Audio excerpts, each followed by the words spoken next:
सभी छात्र छात्राओं को मेरा नमस्कार। मैं फिर हाजिर हूँ आपकी 8वीं कक्षा की हिंदी की वर्कशीट को लेकर। वर्कशीट नंबर हमारी 28 है और तारीख है 31/12/2020 और पाठ जो हमें पढ़ना है वो अकबरी लोटा।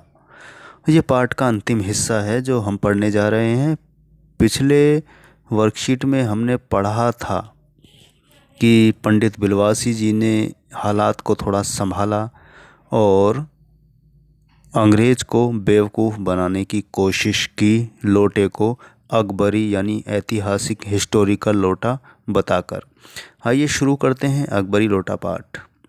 इस विवरण को सुनते सुनते साहब की आंखों पर लोभ और आश्चर्य का ऐसा प्रभाव पड़ा कि वे कोड़ी के आकार से बढ़कर पकोड़े के आकार का हो गई। उसने बिलवासी जी से पूछा, तो आप इस लोटे का क्या करिएगा? मुझे पुराना और ऐतिहासिक चीज़ों के संग्रह का शौक़ है। मुझे भी पुरानी ऐतिहासिक चीज़ों के संग्रह का शौक़ है। जिस समय यह लोटा मेरे ऊपर गिरा था उस समय मैं यही कर रहा था। उस दुकान से पीतल की कुछ पुरानी मूर्तियाँ खरीद रहा था। जो कुछ हो, लोटा तो मैं ही खरीदूँगा। वाह, आप कैसे खरीदेंगे? मैं खरीदूँगा, यह मेरा हक है। हक है? ज़रूर हक है। यह बताइए कि उस लोटे के पानी से आपने स्नान किया या मैंने? आपने?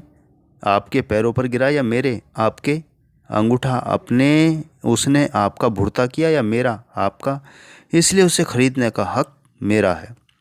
यह सब बकवास है। दाम लगाइए, जो अधिक दे वह ले जाएगा। यही सही। आप इसको 50 रुपये लगा रहे थे, मैं 100 देता हूँ।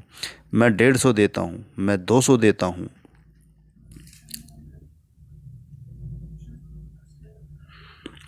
अजी, मैं 250 देता हूँ। यह कहकर बिलवासी जी ने 250 के नोट लाला झाऊलाल के आगे फेंक दिए। साहब को भी ताव आ गया। उसने कहा, आप 250 देते हैं तो मैं 500 देता हूँ, अब चलिए। बिलवासी जी अफसोस के साथ अपने रुपए उठाने लगे, मानो अपनी आशाओं की लाश उठा रहे हों। साहब की ओर देखकर उन्होंने कहा, लोटा आपका हुआ, ले जाइए, मेरे पास 250 से अधिक नहीं है। यह सुनना था कि साहब के चेहरे पर प्रसन्नता की कूंची गिर गई। उसने झपट कर लोटा लिया और बोला, अब मैं हंसता हुआ अपने देश लौटूंगा। मेजर डगलस को डींग सुनते सुनते मेरे कान पक गए हैं। मेजर डगलस कौन है? मेजर डगलस मेरे पड़ोसी हैं। पुरानी चीज़ों के संग्रह में मेरी उनकी होड़ रहती है। गत वर्ष वे हिंदुस्तान आए थे और यहाँ से जहांगीरी अंडा ले गए थे।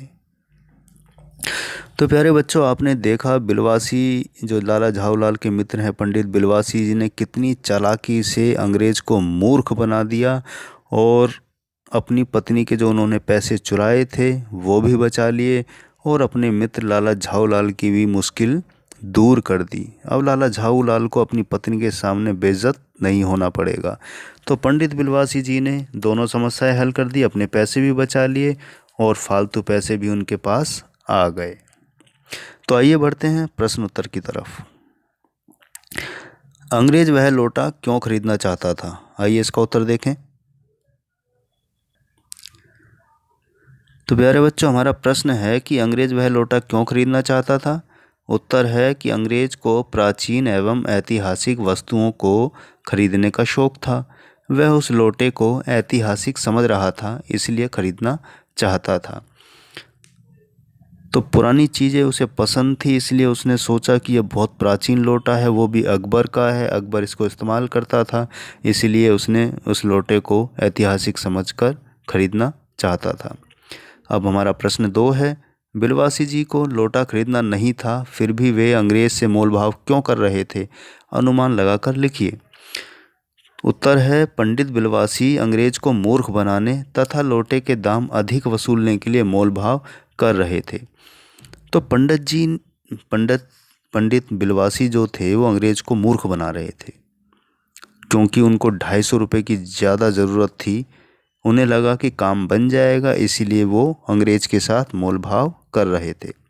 अब प्रश्न 3 है कि मेजर डगलस कौन थे? उत्तर है कि मेजर डगलस अंग्रेज के पड़ोसी थे और उसे भी ऐतिहासिक वस्तुओं के संग्रह करने का शौक था। तो मेजर डगलस उनके पड़ोसी थे और अंग्रेज़ उनसे होड़ कर रहे थे, वो भी तंग आ गए थे।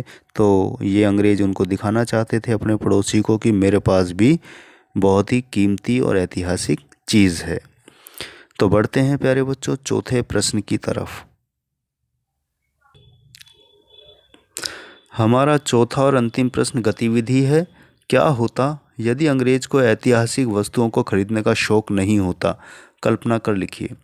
तो उत्तर है, बिलवासी जी को अपनी पत्नी के चुराए हुए पैसे या रुपए लाला झाऊलाल को देने पड़ते और लाला झाऊलाल अपनी पत्नी को पैसे नहीं दे पाते और अपनी पत्नी के सामने बेइज्जत होना पड़ता।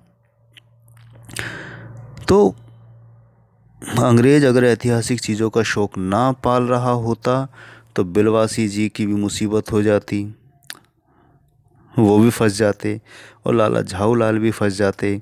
तो ऐसे में स्थिति ज़्यादा बिगड़ जाती, यानी कि हालात उल्टे हो जाते।